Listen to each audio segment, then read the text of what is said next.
Донации од јавни пари, купување на опрема за партиски канцеларии со пари од општините, неправилна распределба на средствата од буџетот. Ова се само дел од злоупотребите околу финансирањето на политичките партии, за кои Transparency International има поднесено и кривични пријави, но јавното обвинителство досега не постапило по ниту една од нив.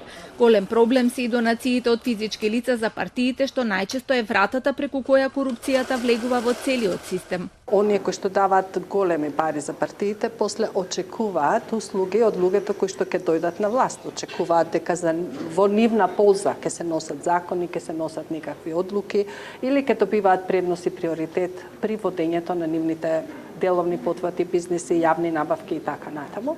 Експертите укажуваат дека законите се добри, се знае кои се забранети и дозволени начини на финансирање на партиите, но проблем е контролата. Системот на контрола е толку расцепкан што сите институции се надлежни и ниту една не е надлежна за да каже дали имало неправилности и какви се тие.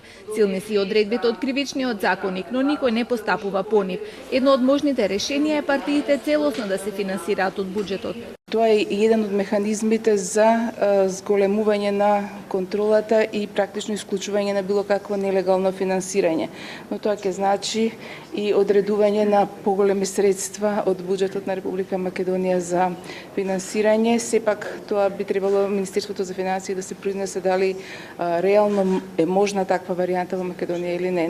Донациите досега беа пресудни за добивање на функции, тендери, милионски суми завршуваа во партиските каси, како донатори се јавуваа и државни институции, а отсуството на контрола ги претвори партиите во акционерски друштва.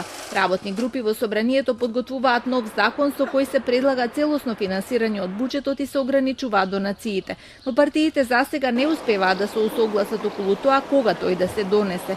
Од ВМРО ДПМН обвинуваат дека СДСМ намерно го кочат законот затоа што од позиција на власт не им одговара да биде донесен. Со него го условуваат изборот на ДИК, што пак за СДСМ е неприфатливо.